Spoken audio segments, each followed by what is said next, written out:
Buenos días a quienes nos escuchan. Hoy les queremos presentar un nuevo episodio de El Tonel de Diógenes. Hoy me encuentro con Steven Valencia. Buenos días a todos. Quiero agradecer a los directores de la revista Vertientes por la invitación que se me realiza para en esta oportunidad hablar un poco sobre Epicuro de Samos. Sí, vamos a estar conversando sobre Epicuro y también para encontrar un hilo conductor con el episodio anterior de El Tonel de Diógenes que hablamos sobre Nietzsche. Encuentro una relación muy particular entre Epicuro y Nietzsche. Nietzsche tenía cierta apreciación por Epicuro e incluso se pueden encontrar ciertos factores en común, como el gozo, la jovialidad. Entonces, Steven, ¿nos puedes hablar un poquito de esa relación o de esa perspectiva que tenía Nietzsche sobre Epicuro? Bueno, Ángela, puedo decir que realmente no soy un experto en Nietzsche. Sin embargo, es cierto que a lo largo de la historia y sobre todo en el pensamiento filosófico ha habido cierta resección, no total, pero sí cierta resección del pensamiento epicúreo. La jovialidad, que creo que tú la acabas de mencionar, a mi entender, es precisamente el rescate de la vida, la preponderancia de la vida, la posibilidad de adentrar en el campo filosófico una reflexión desde la vida y para la vida, enfrentar la vida, las circunstancias que allí emergen, que allí suceden. A mi entender, eso es lo que Nietzsche trata de realizar, sobre todo cuando expone su concepto de jovialidad, ¿sí? Aunque muchas veces es entendido como disfrute. Pero lo particular es que en las obras en que Nietzsche pudo llegar a mencionar Epicuro, es precisamente el rescate de eso que en su momento acabamos de decir, que es el rescate de la vida, ¿no? Epicuro propone eso. Cómo el ser humano, desde ciertas circunstancias que le ofrece el entorno, su momento, sus semejantes, es capaz de superarse, de posicionarse, de salir adelante pese a esas circunstancias. La propuesta de Epicuro es una propuesta vitalista, es necesariamente vitalista, ¿sí? Y a partir de esto, pues también surgen las preguntas por la muerte y todos estos asuntos que implican realmente la existencia. El gran problema es que si vamos a pensar la muerte desde Epicuro, pues realmente la concepción de esto no es que genere mayores preocupaciones, llamémoslo así, porque la filosofía de Epicuro es ir en contra o atacar las preocupaciones, superar las preocupaciones y estos asuntos, ¿no? Pero cuando hablamos de la muerte, realmente para el epicúreo la muerte es nada, ¿sí? Porque para el epicúreo lo que implica aquí es la sensación, y la sensación se da en la vida, pero si tú estás muerto, pues realmente no puedes llegar a sentir nada. O sea, realmente ya la nada está, no hay nada que pueda suceder, ¿sí? Claro. Este es el gran hincapié que le hace Epicuro precisamente a la vida. Sí. Me parece muy bello que sea como tanto un vitalismo tan arraigado que ya incluso la muerte no sea causa de preocupación, que es como que si se ponen tantos esfuerzos o tanta concentración en vivir una buena vida, pues ya no debería importar tampoco la muerte, ya no debería preocupar.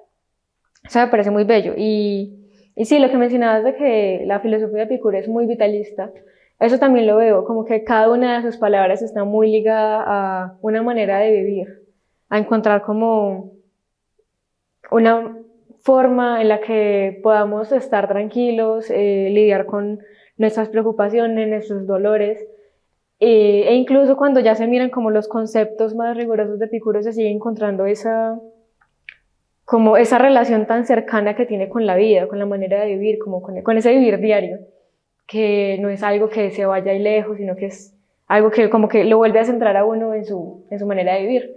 Entonces ahí se encuentran también muchos conceptos como el bienestar, el autocuidado, la ataraxia, la hedoné, que todo está relacionado con su propuesta ética. Entonces nos puedes, digamos, ya adentrar un poco con estos conceptos a la propuesta ética de Epicuro. Por supuesto. Tú, Ángel, acabas de mencionar los conceptos claves de la ética epicúrea.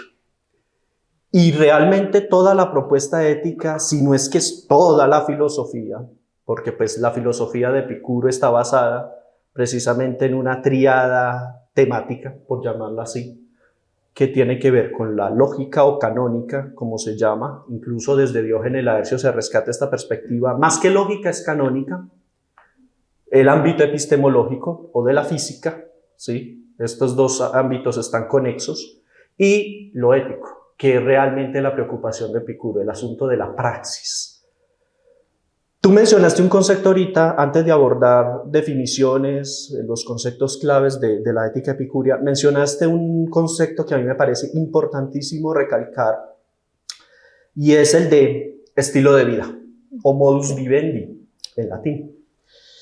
¿Qué sucede con esto? Que la preocupación general de las escuelas o de las corrientes de pensamiento en el helenismo, época a la que asiste Epicuro,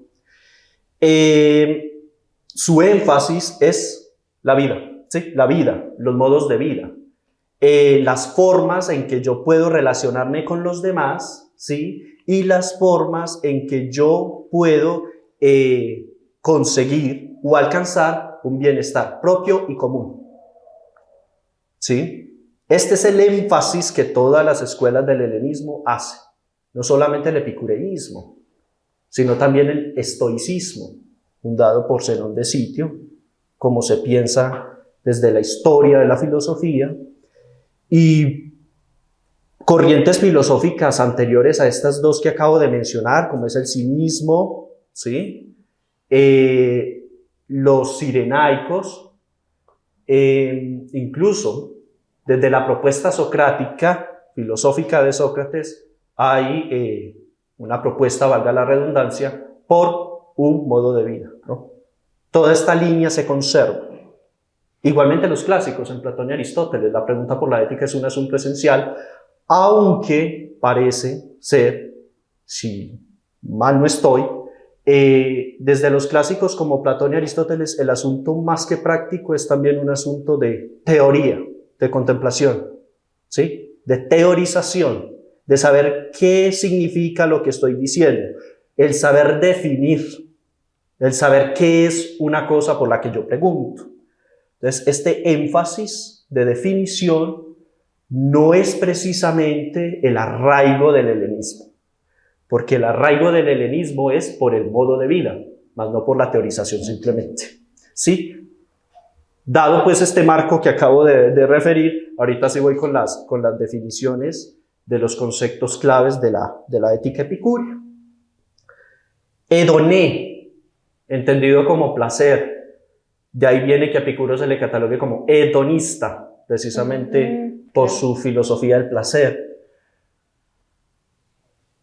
Él define placer bajo dos aspectos. Uno, como salud de cuerpo. Para Epicuro el placer es salud del cuerpo. Pero también, para Epicuro, placer es imperturbabilidad del alma. Aquí hay una integración de dos dimensiones que siempre la filosofía griega ha reconocido, y es precisamente las dimensiones de las que se compone el ser humano: cuerpo, materia, y alma, espíritu, ¿sí? Estas dos dimensiones, para Epicuro, por lo que podemos ver, aunque no sea la propuesta epicúrea, realmente no llega a profundizar tanto en estos aspectos, pero son temas que uno incluso podría llegar a profundizar un poco, aunque el pensador en sí mismo no las haya profundizado. El caso es que para este pensador, Heleno, el placer se manifiesta tanto en el cuerpo como en el alma, ¿sí? E incluso podría llegarse a pensar y a sostener: lo que llegase a sentir el cuerpo, ¿sí?, también lo llega a sentir el alma. Y hablo de sentir como de percepciones, de sensaciones, porque precisamente el conocimiento, ¿sí?, o la diferenciación de lo que está bien o de lo que está mal, que nosotros llamamos moral, ¿sí?, radica en la sensación. Todo parte desde la sensación. No está de más decir que la ética epicúrea es un asunto empírico. Claro. ¿Sí? Aunque no podemos rayar en la concepción empirista de Hume, Locke, de los modernos, ¿no? Incluso del mismo Berkeley, George Berkeley. Porque hay una preeminencia también del alma, ¿sí? De, llamémoslo así, una entidad que no precisamente puede pensarse o percibirse desde lo empírico, a eso que llamamos alma, es abstracto, ¿no? Pero desde la concepción griega, al menos desde Epicuro, se piensa estas dos dimensiones en las cuales el placer está. Entonces hay una concepción muy interesante en Epicuro, y es que hedone es aponía, ¿sí?, lo que decía salud del cuerpo, ¿sí?, y ataraxia, que tú la mencionaste ahorita, que es la imperturbabilidad del alma. Volvemos a lo mismo. Salud del cuerpo e imperturbabilidad del alma es el hecho o es la consecuencia misma de estar libre de toda perturbación, de estar libre de enfermedad para el cuerpo, de estar libre de perturbación para el alma, de perturbación o turbación para el alma. Pero para llegar a eso, no es que viene y cae por sí solo, no.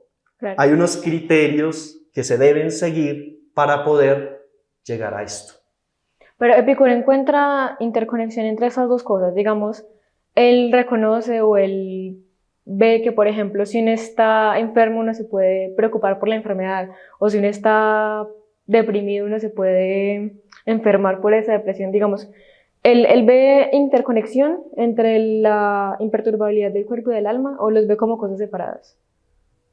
Ok, retomo lo que decía ahorita, porque creo que lo que tú acabas de decir me parece que es muy pertinente, dado que hay asociación entre lo que puede llegar a sentir el cuerpo, pero eso del cuerpo, que padece el cuerpo, lo puede llegar a sentir el alma. ¿Sí? He sostenido en este tiempo, largo tiempo, poco largo tiempo que he dedicado a los estudios precisamente epicureístas, aunque no me he encargado precisamente de abordar otros epicúreos, sino solamente al fundador del jardín, Epicuro de Samos. Pero la propuesta de Epicuro es, y considero, ¿sí?, esto ya es un asunto personal, y de lo que puedo llegar a concluir, es que puede llegarse a percibir en Epicuro una integralidad cuerpo-alma. Por eso mismo es que él no admite que posterior a la muerte haya una vida. ¿Sí? No es posible, según la concepción empírica de Epicuro. ¿Por qué? Porque tanto el cuerpo como el alma se requieren. ¿Sí? Y si alguna de estas dos cosas llegase a faltar, pues no hay ser humano. Sencillo. Esto es una previa concepción de lo que llega a pensar en la medievalidad Boecio, San Agustín, Santo Tomás, del cuerpo como única sustancia, pensante y sintiente. Y en Epicuro se establece. ¿Sí? Incluso podemos rastrearlo desde Demócrito, que es uno de los pensadores de los que se cobija Epicuro para sostener su teoría, aunque según la doxografía que se conserva de Epicuro, Diógenes Laercio, por ejemplo, va a sostener que lo va a rechazar, ¿sí? Pero sin embargo, uno ve y percibe ese tipo de conexiones entre la filosofía democriteana, atomista, ¿no?, y la epicureísta. Pero retomo lo que te decía ahorita. Esa conexión cuerpo-alma está. Hay una integralidad, hay un integracionismo cuerpo-alma. Soma, psique, la hay. Lo que siente el alma, lo que siente el cuerpo, que es donde empieza todo, ¿sí?, también lo siente el alma. No son cosas separadas. Pero también puede funcionar al revés, que lo que sienta el alma lo sienta el cuerpo. Para Epicuro. Sí, realmente sí. En el tema del integracionismo cuerpo-alma sucede eso. Si lo que siente el cuerpo lo siente el alma, sí, también lo siente el alma, también lo que sucede el alma llega a afectar el cuerpo. No está de más que para autores anclados a la perspectiva de la psicología, aunque también abordan, ¿no?, el epicureísmo, por ejemplo, como Tim O'Keefe, que es un pensador que trabaja los clásicos norteamericanos, ¿sí? Él precisa este aspecto, ¿sí? Y es precisamente pensar, desde Epicuro, que cuando el alma padece, el cuerpo también padece, Claro. necesariamente, porque es una integración, no son cosas separadas, es una integración. Y todo lo que llega a afectar al alma también va a afectar al cuerpo. De ahí vienen los problemas de la psíquicos, ¿no? Y es cosa que trabaja muy bien Epicuro, aconsejando a sus seguidores, a los que lo quieren seguir, a que eviten el hecho de preocuparse, porque sabe que la preocupación, como es un asunto que está anclado a la perspectiva del alma, es un asunto anímico, pues va a afectar el cuerpo, lo va a enfermar. Aunque él no lo va a trabajar en estos términos tan explícitos como la ciencia moderna nos puede explicar muy bien, ¿no?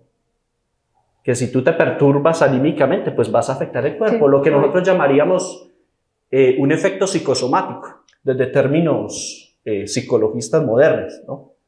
Pero en Epicuro ya se ve estas nociones. Sí. Y ahora en esta explicación mencionabas la lógica y la física, específicamente esa física atomista.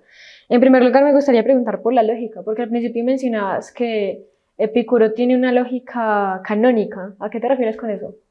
Sí, cuando referimos a lógica o canónica, son términos okay, sin distinción alguna. Sí, es lo mismo, lógica o canónica. Okay. Pero el caso es que aquí la lógica, desde la concepción epicúrea, va anclada es precisamente a los criterios que me posibilitan a mí conocer.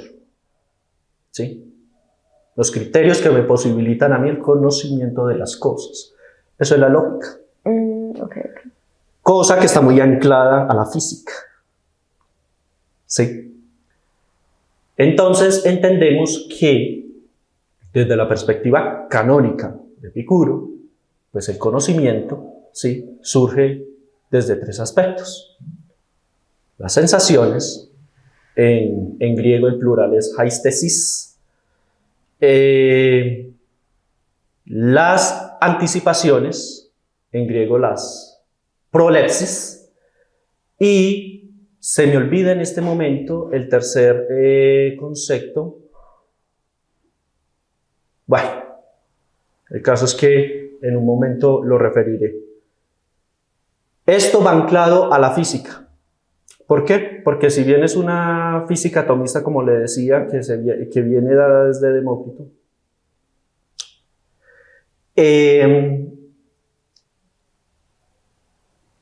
todo lo que hay en el mundo, incluso el ser humano,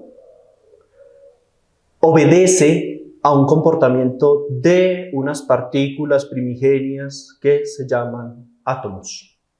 ¿Sí? Esas partículas primigenias de átomos, o átoma en plural, en griego, traduce por indivisible, lo que no se puede percibir, lo que es indestructible, ¿sí? Son partículas de las cuales se componen todas las cosas. Ahora, no es lo mismo la concepción atómica de los griegos a la concepción atómica moderna, que surge con Rutherford, Bohr, ¿sí?, todos estos teóricos que trabajan el atomismo moderno.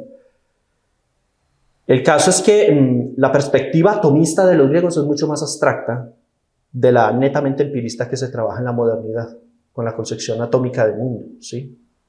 Un átomo compuesto de neutrones, protones, electrones y todo este tipo de asuntos. Eso no lo abordo propiamente Epicuro, por eso digo que es mucho más abstracta. No, si él ve como los átomos como una sola cosa y ya, como lo mínimo. Exactamente. Como partículas primigenias, como aquello que posibilita que las cosas existan, estén en el mundo. Es eso. Solamente se piensa y se concibe los átomos desde esa perspectiva. El caso es que el comportamiento de estos átomos nos van a explicar a nosotros cómo es que realmente conocemos. Entonces había referido dos criterios, las sensaciones y las prolepsis, ¿sí? Las sensaciones, pues obviamente estamos compuestos de cuerpo y alma, entonces el cuerpo, ¿sí? Y el alma van a percibir lo que en nuestro mundo, lo que en el mundo circundante, lo que nos rodea, nos va a ofrecer. El cuerpo lo percibe, lo asume, el alma lo intelige y piensa a partir de las sensaciones que se nos ofrecen.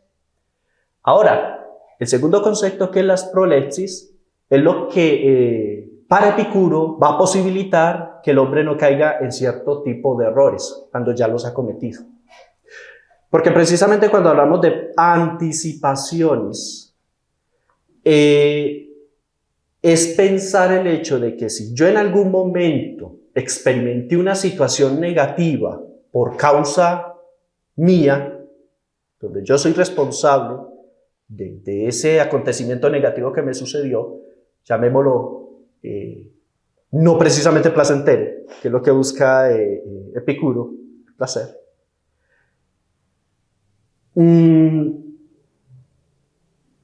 Tengo que recurrir, cuando vuelva a experimentar la misma situación a futuro, a eso que ya viví, para no volver a caer en esa misma situación. En estos términos es que puedo explicar un poco el concepto de anticipación o de prolepsis. Bueno, Steven, tú nos habías quedado debiendo un concepto de esos tres criterios que desarrolla Epicuro. Bueno, primero están entonces lo que son las sensaciones, después siguen las prolepsis o anticipaciones, que son necesariamente un insumo práctico para no caer en situaciones adversas, ¿sí?, que me pueden generar dolor. Y el último es el de las afecciones o paté, el plural del griego, ¿sí?, del término patos, es pasión o afección o sentimiento, emoción. Se traduce desde estas diversas concepciones, acepciones. Lo que sucede con las afecciones es que estas vienen a emerger como una consecuencia de las aistesis, que son previas a los sentimientos o emociones, ¿sí? Se establece primero la sensación como el criterio por el cual el hombre siente y conoce mundo. Pero es a partir de lo que el hombre siente y conoce de mundo que le genera un tipo de reacción ante eso que lo está afectando. A esto se le conoce como paté. De ahí que el placer, más que una sensación, se le defina como una afección. ¿Sí? Afección en la medida en que el placer es consecuencia de sensaciones previas, de percepciones previas. ¿Sí? Por ejemplo. Un ejemplo concreto para ilustrar más el asunto y que quede un poco más claro.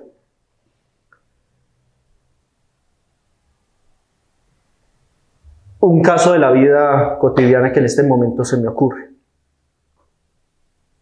El hecho de que el niño que todavía desconoce, un niño demasiado pequeño, ¿sí?, que todavía no tiene casi como nociones de realidad, acerca su mano a algo que le parece atractivo y es lo que nosotros hoy en día pues denominamos juego, pero el niño no sabe qué se siente pues realmente con la experiencia del juego cuando lo toca. Pero es tan atractivo el juego que simplemente acerca la manito, ¿cierto? Acerca la mano y lo que obviamente va a sentir es que lo está quemando y va a generar un dolor, ¿sí? El niño ha sentido cuando toca el fuego una sensación de calor, previa sensación de calor, tocando el fuego. Pero lo que viene como resultado de eso, por el cual el niño va a reaccionar y va a quitar el dedo de ahí, es ¿qué? El dolor. Esto es como una forma metodológica, ¿sí? Por eso es canónica, porque es como una forma de explicar cómo se comportan las sensaciones dentro del ser humano o cómo realmente el hombre conoce el mundo que le rodea, ¿sí?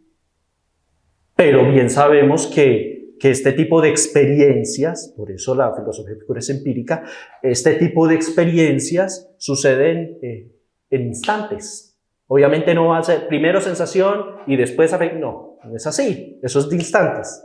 Pero metodológicamente uno comprende, ¿sí? La sensación primero de tocar, sientes calor, es la sensación, pero después viene un efecto, el ardor, el dolor. A eso es a lo que se refiere Epicuro con esta canónica, ¿sí? Esos pasos por los cuales el hombre conoce. Entonces ahí estaría en ese orden, digamos, primero una percepción de que ve el fuego y le parece como atractivo visualmente, luego la sensación del calor y luego la afección del dolor. En efecto. Ah, listo, queda mucho más claro. Y también, digamos, esos tres criterios también serían los que ayudan a calcular qué placeres y qué dolores se pueden como seguir o aceptar, porque digamos la ética de Epicuro es una que busca que el mayor placer posible, pero reconoce que a veces hay que pasar por un dolor o privarse de placer para a la larga llegar a un placer mayor o privarse de un dolor mayor. Entonces, ¿cómo estos tres criterios nos pueden ayudar a calcular eso, digamos, a calcular en qué momentos hay que privarse de un placer o en qué momentos hay que aceptar un dolor? Sí, ¿cómo se sabe con esos tres criterios? Sí, en este momento recuerdo lo que Epicuro sostiene tanto al principio como al final de la carta a Heródoto, que es una de las pocas obras que conservamos actualmente de Epicuro, y eso gracias a Diógenes Laercio, porque las obras de él se perdieron, no están. Se dice que Filodemo de Gádara, poco antes de empezar el asunto del Imperio Romano con César, pues él tenía su biblioteca y se supone de que él tenía escritos, demasiados escritos, pues porque él era también un filósofo epicúreo, tenía los escritos mismos de este señor. Pero el caso es que cuando explotó el Vesubio en Italia, en Gádara, pues todo eso se perdió, se quemó. Entonces, lo que se conservan son copias, ¿sí?, de los pocos documentos que quedaron precisamente de estos textos. Ahora, Diógenes Laercio, como les digo, es el que precisamente nos conserva 3 cartas, y de esas 3 cartas, la Heródoto que estoy refiriendo, que es precisamente la que trata sobre física y donde va a trabajar también la concepción de cómo el hombre conoce.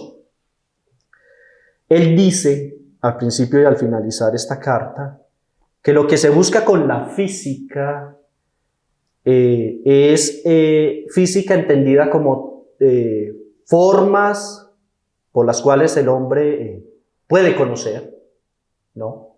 Y eso atado al comportamiento atómico. Pero el caso es que toda esta física o toda esta teoría del conocimiento lo que va a permitir es el modo de vida, la práctica, porque el énfasis de las éticas helenistas es la praxis, por eso son éticas, ¿no?, más que teoría. Claro. La praxis. Ahora, sensaciones, anticipaciones y afecciones van a determinar el comportamiento humano. Comportamiento como condición de posibilidad de acción. Pero también la acción necesita unos móviles, unos motivos por los cuales el hombre actúa como actúa. Placer y dolor van a ser las 2 afecciones que van a posibilitar, según Epicuro, esas acciones. ¿Sí? En su momento, cuando el hombre experimenta cualquier tipo de sensación o cualquier tipo de afección, necesariamente tiene que recurrir a un cálculo, que él llama cálculo. O bueno, no habla tanto de cálculo, sino más bien de un examen o de una analítica de esas sensaciones y afecciones, de tal modo que lo que podamos conseguir con eso sea un placer a futuro. ¿sí? Las experiencias me van a posibilitar, por ejemplo, en el caso de las anticipaciones, de las prolepsis. Cada experiencia que voy adquiriendo y que se reserva en mi mente, en mi memoria, pues me va a posibilitar a futuro no recaer en cosas que yo sé que pasé mal por eso. Entonces, ¿para qué las voy a repetir si lo que estoy buscando es placer, bienestar, ¿cierto? Esto es lo que sucede precisamente con esa conexión que se intenta hacer entre la física y la ética, ¿sí? Pero todo esto está mediado por el cálculo entendido como un análisis de las sensaciones que yo puedo tener, de las afecciones que yo siento. Y a las afecciones se vincula algo que regularmente en el griego se traduce también por deseo. Los deseos desde Epicuro son el gran problema del asunto, sobre todo para conseguir placer. ¿Por qué? Porque según Epicuro, en una de las sentencias que también nos conserva Diógenes Laercio, una de las máximas capitales, porque las sentencias vaticanas se descubrieron fue muy posteriormente, ni siquiera Diógenes Laercio la recopila, eso se descubrió después, pero Diógenes Laercio nos conserva las máximas capitales, y una de esas máximas capitales dice, todo placer es un bien en sí mismo. En términos griegos, hudemia, hedonen, katagia, autokakom. Suena raro, pero al menos esa frase me la sé de memoria porque wow. Pues obviamente la filosofía hedonista de Epicuro tiende necesariamente al placer, por eso es hedonista. Entonces, ningún placer para Epicuro es malo en sí. Entonces, ¿dónde recae el mal? El mal recae en el deseo. En el deseo. ¿Sí? Pero también el deseo mediado por juicios. Porque una de las máximas de Epicuro es atacar los falsos juicios, falsas nociones, falsas creencias que me imposibilitan a mí llegar a un placer. Ejemplo, llegar a creer que para obtener placer requiero de satisfacerme más de lo que me está pidiendo el cuerpo. Falso, porque lo que me va a generar es un dolor a futuro, no placer. A esto llamamos cálculo racional o cálculo hedonístico. No es gratuito que a Epicuro se le llame hedonista racional, porque todo está mediado por la medida, ¿sí? En cuanto al asunto de los deseos, en cuanto al asunto de las sensaciones, en cuanto al asunto de las afecciones, ¿sí? Todo está mediado por eso, pero el concepto clave que ya se maneja desde los griegos y la filosofía, que es el de frónesis. Frónesis como la capacidad de discernir, en este caso para efectos prácticos, lo que me procura placer y lo que me procura dolor. Eso me parece muy, como de nuevo, muy ligado a la propia vida, porque digamos que estos criterios no son como que no dictan cosas de las cuales uno se tenga que privar o cosas que uno tenga que hacer, sino que es más como un criterio que se va viviendo con la experiencia, es muy experiencial porque es como, son criterios que se van aprendiendo en la medida en que se vive. Digamos, uno hace algo, pero uno después ve que eso como que realmente termina siendo contraproducente y ya después va aprendiendo y no va aprendiendo y va aprendiendo. Me gusta mucho que haya como esa posibilidad de ir mejorando, que sea más como un camino y no como algo que uno diga, bueno, desde hoy voy a vivir de manera epicúrea. Eso me parece muy chévere. Seguramente, Ángela, Epicuro lo sostienen algunos comentaristas. Bueno, son demasiados, porque pues no se puede decir que el epicureísmo sea un asunto relegado de la academia, ¿no? Es muy abordado. El caso es que, bueno, esto lo digo con el fin de precisar que no es gratuito que Epicuro se le tenga por un fiel observador de lo que acontece en la existencia. Y seguramente la filosofía de Epicuro pasa por la experiencia que él tuvo en la misma vida, ¿no? Un hombre del que se relata incluso Diógenes Laercio, esto es de Diógenes Laercio, que padeció mucho, porque era un hombre bastante enfermo. Y el hombre, según lo que nos relata Diógenes Laercio, murió de cálculos renales. Y sin embargo, los testimonios que el mismo Diógenes Laercio nos conservan dice que el hombre intentaba mantenerse de un modo estable, ¿sí? Entendido el modo estable como no dejarse llevar por la sensación misma del dolor que se siente, porque pues para nosotros, al menos no, yo no lo he sentido, porque pues no he padecido esa enfermedad, pero el que padece cálculos renales pues entenderá de qué se trata. Pero si este hombre, por el recuerdo que mantiene o mantenía de sus conversaciones previas a su padecimiento, ¿sí? Eso le llevó como en cierta medida a evadir, o bueno, no tanto evadir, porque realmente se siente, pero un modo en que se puede mostrar o revelar que se puede permanecer imperturbable ante la situación, aunque eso no significa desconocer la sensación del momento. El problema no es cómo se siente, sino cómo se reacciona ante la situación. Ese es el gran asunto. Entonces en eso también se podría encontrar un vínculo con el estoicismo, porque mencionas que lo que importa no es lo que se siente, sino cómo se reacciona a esa sensación. Lo particular de la historiografía, sobre todo de lo que se nos relata de las escuelas helenísticas, es que estas dos escuelas, la del jardín, que es la que fundó Epicurio, y la escuela estoica, que fundó presuntamente Zenón de Sitio, eran rivales. Esto no significa que por más discusiones que tuvieran, sobre todo por el placer, claro. Porque si me remito a los textos de, Séneca es un tanto más de reconocerle a Epicuro ciertas cosas que sus mismos condiscípulos le criticaron al mismo Epicuro, ¿sí? Pero Séneca le reconoce cosas. Nada más acercarse a las epístolas morales, a Lucilio,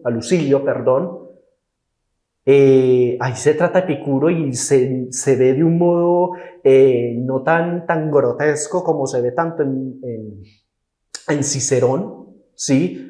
Como en los mismos platónicos de medios, como fue Plutarco y Queronea, que le tiran duro a Epicuro simplemente por el asunto del placer. Entonces, como el hombre defendía el placer, entonces quizás eso supuso para los críticos de Epicuro que él era un lascivo. Era un lascivo. Quizás esto pudo ser. Además del hecho de que él recibía heteras en el jardín, ¿sí? Recibía esclavos en el jardín, y por ahí algunos teóricos como Benjamin Farrington, el que les mencioné hace poco, Tim O'Keefe, James Barren, Carlos García Gual, Emilio Lledó y otros tantos, llegó a aceptar incluso metecos extranjeros, ¿sí? El asunto es que esto le propició a sus conciudadanos críticos del Stoa críticas fuertes. Claro. Y no solamente ellos, sino también los platónicos. Entonces, Epicuro en ese tiempo, en su momento, era el modelo de crítica para todas las escuelas. Podríamos llegar a pensarlo así, ¿cierto? Pero el caso es que esta filosofía nos propone cosas muy actuales, ¿sí? Muy actuales. Quizás pensarlo desde el inclusivismo, de personas que quizás estaban relegadas del asunto filosófico, pero él las involucra. Y el asunto de la vida, el preocuparse por la vida misma, el preocuparse del aquí y el ahora, el presente, en la medida en que para el futuro no sabemos si va a estar, ¿cierto? Si vamos a existir, pero mientras tanto vivamos, busquemos el placer, busquemos el bienestar, porque la vida misma no lo sostiene tan explícitamente, pero se extrae de su pensamiento que la vida misma para Epicuro es placer, sí.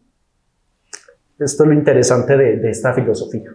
Sí, en eso que mencionas se ve que el hedonismo, bueno, el epicureísmo específicamente, dio pie como a muchas malinterpretaciones, porque si uno dice, pues busquemos el placer, se puede entender como libertinaje, pero me parece que la clave para no caer en esas malinterpretaciones está en los mismos conceptos de Epicuro, porque veo que él no define el placer con una definición positiva, sino con una definición negativa, es decir, no como, él define el placer no como algo por sí mismo, sino como la ausencia de dolor, ¿cierto?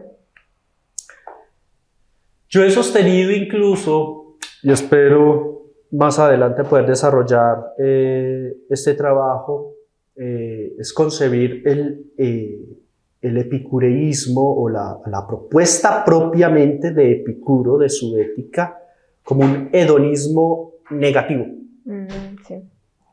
Negativo porque la definición de placer que el mismo Epicuro nos ofrece es como tú misma, Ángela, ya has dicho. En términos negativos, Sí. ausencia de dolor del cuerpo, ausencia de perturbación en el alma. Todo es negativo. Es decir, no al dolor corporal, no a la perturbación anímica. Sí. Esto incluso lo podríamos sostener desde aquí. Hedonismo apofático, en la medida en que se niega, ¿sí? Se niega toda la tara o toda la crítica que se le hizo a Epicuro, porque según los críticos de él, el placer genera acciones execrables. Execrable en la medida en que no son aprobadas por nadie, que son moralmente malas, ¿sí? Pero hemos notado que la definición de Epicuro sobre el placer es lo más noble que hay. Sí. Es lo más noble que hay. Podría Sí. llegar incluso a ser ascético. Sí. Aunque hay que entender la ascética no en el rigorismo en que se establece el ascetismo, Claro. ¿sí? Porque la ascética epicúrea no es privarse de todo. La ascética de Epicuro no es evitarlo todo. Y este es el caso mismo de los dolores, porque él reconoce que, bueno, habrá momentos en que los placeres por la búsqueda del placer a la que tiende el hombre, pues realmente el hombre va a cometer acciones que no necesariamente son buenas y lo van a llevar a dolores, ¿sí? Entonces es mejor admitir el dolor como un medio para el placer futuro. ¿A qué me refiero Sí. con esto? A que no puedo pensar que por placer voy a hacer cualquier acción que me plazca. No, Epicuro dice, ojo, la frónesis, la prudencia, como se quiera traducir, va mediada también en los momentos en que se desea, en los momentos en que se actúa a partir de deseos, de tal modo que yo pueda adquirir un bienestar, un placer futuro, ¿sí? Y no dolores. Y el dolor me puede llevar, es un medio, no un fin. Porque para Epicuro hay que tener como dijéramos, esos matices de ver el dolor como algo positivo, pero a la vez algo negativo, porque en términos de placer, el contrario del placer, ¿qué sería? El dolor. Pero no todo dolor es malo. Según Epicuro, desde su carta a Meneceo, que es la carta ética de él. No todo dolor es malo. La experiencia misma de tomarse un medicamento que es bastante maluca, bastante fuerte, bueno, llamémoslo en estos términos, una situación un poco molesta, ¿sí? Pues me va a permitir un bien futuro, un placer futuro. ¿Cuál es? La salud del cuerpo. En esta medida es que se establece el asunto de los dolores, ¿no? Como un medio necesario también para llegar al placer. Bueno, con todo lo que hemos hablado, creo que ya nos quedan un poco claros los criterios que Epicuro propone para llevar una vida buena, una vida feliz. Y creo que esto nos lleva a la última parte, que quería hablar de cuál es la invitación que nos hace Epicuro a nosotros, a nuestra manera de vivir, a las revisiones que podemos hacer de los criterios que usamos. Perfecto, Ángela. Pienso que la filosofía epicúrea no se queda en la época de Alejandro Magno o posterior a Alejandro Magno. Creo que esta ética tiene vigencia, es actual, ¿sí? Y es actual en la medida en que nos ayuda a pensar cómo debemos buscar o cómo debemos vivir del mejor modo posible. Todo en detrimento de los dolores o las penas que nos pueden llegar a ocurrir por circunstancias mal vividas. Sea que una persona distinta a nosotros mismos nos la procuren o seamos nosotros mismos los que nos procuremos ese tipo de situaciones.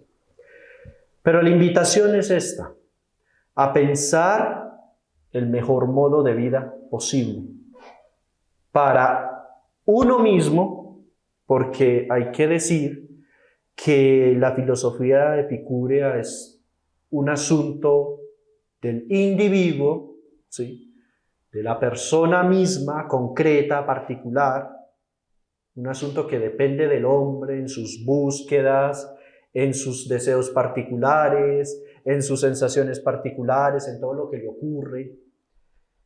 Pero no se limita al individuo en sí mismo, sino también con quienes nos rodean, ¿sí? El mejor modo de vida posible también con quienes nos rodean, ¿sí? No es gratuito que en términos de sostener en Epicuro una posible política, entendida la política como modo o forma de interactuar con otros, ¿sí? De ahí que política y ética son conceptos en los griegos que no se diferencian entre ellos. Esa vida política, posible vida política en Epicuro, nos lleva a pensar cómo debemos relacionarnos con los otros. ¿De qué manera podemos todos en conjunto vivir venturosamente? Venturosamente, es decir, en búsqueda de placer. ¿De qué modo el otro puede producir en mí situaciones de bienestar, pero también cómo yo puedo generar en el otro situaciones de bienestar? Es un asunto tanto individual como colectivo. No es solamente individual. Entonces, creo que la vigencia de Epicuro está en esto. Pensar los mejores modos de vida posible para uno mismo y para los otros. Y para que nos quede un poco más claro lo de la política, de cómo aplicar esta ética epicurista a los otros, pienso en el jardín de Epicuro, porque ahí había una comunidad. Entonces, por tanto, tendría que haber también una política. ¿Cómo se puede ver ahí, para que sea como un ejemplo más ilustrado, cómo se puede ver ahí esa política o esa ética epicúrea aplicada a las relaciones con los otros? Perfecto, Ángela. Actualmente estoy desarrollando mi trabajo de grado de maestría en filosofía, y es precisamente rescatando este aspecto que muchos teóricos ya lo han tratado, ¿sí? Sobre el asunto político en Epicuro, si realmente podemos llegar a concebir política en Epicuro. Y son muchas las críticas que se generan a partir de pensar política, entre comillas, en Epicuro, porque comparándolo con pensadores previos a Epicuro, la política se entiende también como un asunto de leyes, de legislación, de institucionalidad, de magistraturas, y todo este establecimiento de regencias, de gubernamentalidad, es cosa que parece, según los críticos, en Epicuro no está. ¿Cuál es el argumento de los críticos? Sostener que Epicuro propone una ética que va más a lo particular, al individuo, más no al colectivo. Y sin embargo, por lo que tenemos aquí, o al menos hasta lo que al momento hemos referido, es todo lo contrario. Es una propuesta de comunidad. Es una propuesta que incluso puede llegarse a aplicar con una población mucho más grande a la misma comunidad de Epicuro, que era un poquito pequeña, reducida.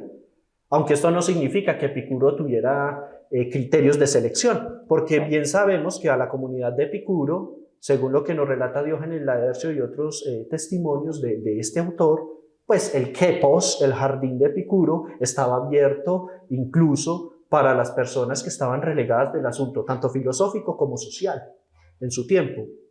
¿Sí? Las prostitutas, los metecos o extranjeros y los esclavos. Eso es lo particular de esta filosofía. Entonces, pienso que ese contexto más general, ¿sí? Esa filosofía pensada no solamente para una comunidad, sino con posibilidad de salir de esa comunidad y establecerse en una polis, posiblemente, aunque en Epicuro no es explícito realmente que él busque una reforma política a todas las instituciones del momento, no, eso no existe.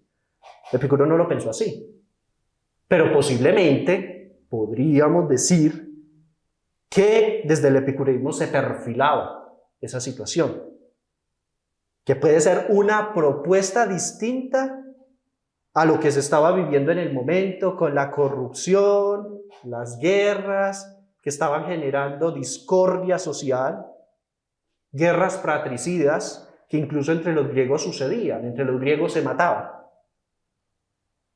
Caso de Sócrates, ¿no? Los mismos jueces atenienses, en su defensa de democracia, entre comillas, lo mandaron a envenenarse, ¿sí? Cicuta, beber cicuta. Cosa que critica Platón en su carta séptima, que es una de las cartas que, quizás la única, de la que se sostiene que es la única carta genuina de Platón. Lo mismo Aristóteles, no recuerdo en este momento en qué obra lo refiere, pero él tuvo que huir de Atenas porque temía que lo fueran a matar y se cometiera el mismo crimen contra la filosofía, y eso evocando a la situación que se vivió con Sócrates. ¿Por qué tuvo que huir Aristóteles de Atenas? Porque había una revuelta en su momento, tras la muerte de Alejandro Magno y la conquista de Filipo II de Alejandría sobre Atenas, hubo una revuelta por parte de los griegos para sostener todavía su autonomía, ¿sí?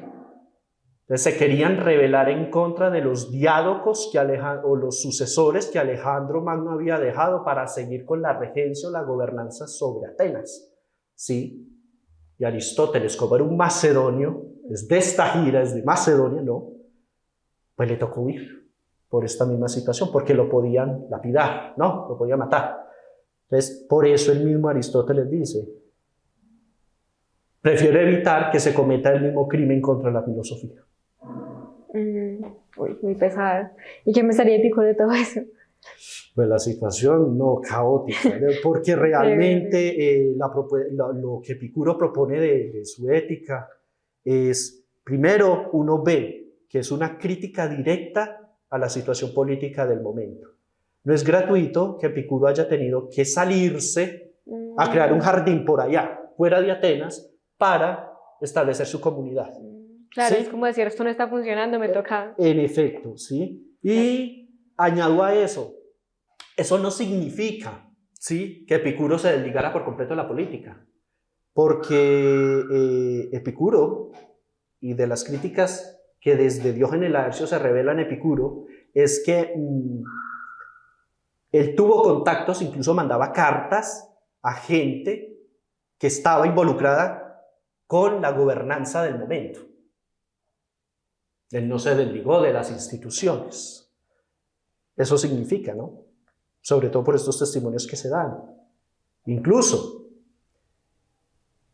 creo que es Polieno, uno de los discípulos, de los primeros discípulos que tuvo Epicuro en el jardín con los que convivió allí antes de morir, que estuvo involucrado también con asuntos políticos, ¿sí? Fue un amigo que él hizo y conoció ciertamente en Lánsaco, una ciudad establecida en el Asia Menor, Lánsaco, y allí conoció a Polieno y otros tantos, Metrodoro, bueno, Timócrates, que se le tuvo por el renegado, porque él se desligó completamente de Epicuro. Incluso Diógenes Laercio nos recupera testimonios donde él incluso escribió, Timócrates, el hermano de Metrodoro, escribió refutando a Epicuro contra todo y generando calumnias. Un borracho, convivía con heteras, se acostaba con ellas, tenía hijos con ellas, en fin, ¿cierto? Todo este asunto. Pero no, creo que la propuesta de Epicuro no se limita y no está en estos asuntos. Esta es precisamente pensar que es posible una vida política pensada desde el bienestar común, pero también con una incidencia particularmente individual.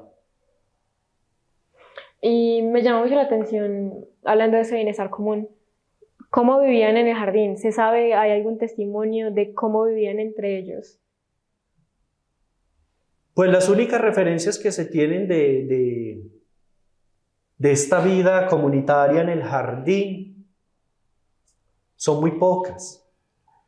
Y todo lo que se dice de ello, a partir de ellos, si vivían, cultivaban en una huerta y todo esto, quizás sí sucedió, porque me recuerda un autor que precisamente trabaja sobre este asunto y es Farrington, Benjamin Farrington, ya lo cité anteriormente, y es que la vida del jardín o la vida comunitaria del jardín estuvo dada precisamente y pensada para que los epicúreos o la comunidad epicúrea pudiera vivir dentro de esas mismas instalaciones sin tener que recurrir a la ciudad de Atenas, ¿sí? Entonces, en el jardín se comía, según desde Farrington, y otro también que sostiene esta misma teoría de Farrington es Salvador Mas Torres. En el 2018 publicó un texto que se llama Epicuro, Epicúreos y Epicureísmo en Roma, así se llama el libro, y es muy bello porque ilustra todas estas situaciones, y no solamente desde la experiencia que se vivió como comunidad dentro del jardín, sino también sobre los postulados de Epicuro, sobre todo desde la epistemología, desde una ética, desde una física. Todo esto se pensaba, todo esto lo pensó Mas Torres. Y bueno, ¿cómo podríamos concluir esto? Pensar que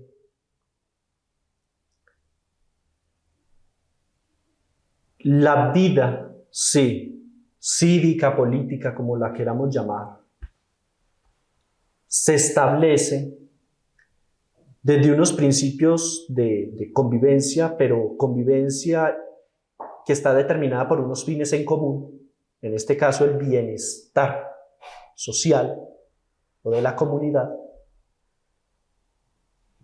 puede, como lo decía hace un momento, aplicarse o puede ser, más que crítica, una forma de pensar la situación que se vivía en la gran ciudad de Atenas, en la gran polis de Atenas. Desde esta perspectiva, uno puede decir, hombre, sí hay política, al menos desde sus bases más elementales. ¿Cuáles son las bases elementales de la política? Tesis mía, ¿no? Las bases elementales de la política son interacción entre individuos y bien común. Claro. Esos son los elementos primordiales, cosa que los clásicos no se deshicieron de estas situaciones, aunque la política era pensada desde ámbitos mayores, como decía ahorita, las magistraturas, las gobernanzas, las leyes, pero Epicuro va a las bases más elementales. Las bases elementales de la política fueron pensadas desde Epicuro como interacción social, interacción entre individuos, entre la comunidad, el bien común. Entonces ahí creo que ya queda completa la propuesta que nos hace Epicuro, ya tanto desde la ética como desde la política. Es una propuesta como a buscar el bienestar, a calcular las acciones o a, digamos, ser mesurado, prudente con ellas, pero tampoco sin rechazar eh, categóricamente algo en específico. No se rechaza el placer, no se rechaza nada en especial, sino simplemente se busca como que cada uno piense y calcule con respecto a qué es lo que no, qué es lo que nos traerá mayor bienestar. Entonces, creo que esto, acá ya nos queda una propuesta para pensar en la manera en cómo estamos viviendo y en cómo estamos calculando o pensando en nuestras acciones y también cómo nos estamos relacionando con el otro. Entonces, Steven, muchas gracias por esta conversación y espero que hayan podido sacar algo de acá. Muchas gracias por escuchar. Muchas gracias, Ángela. Muchas gracias por la invitación que, reitero, me realizó los directores de la revista Vertientes para disertar, reflexionar un poco sobre esta importante filosofía como es la epicuria que tiene vigencia. Muchas gracias.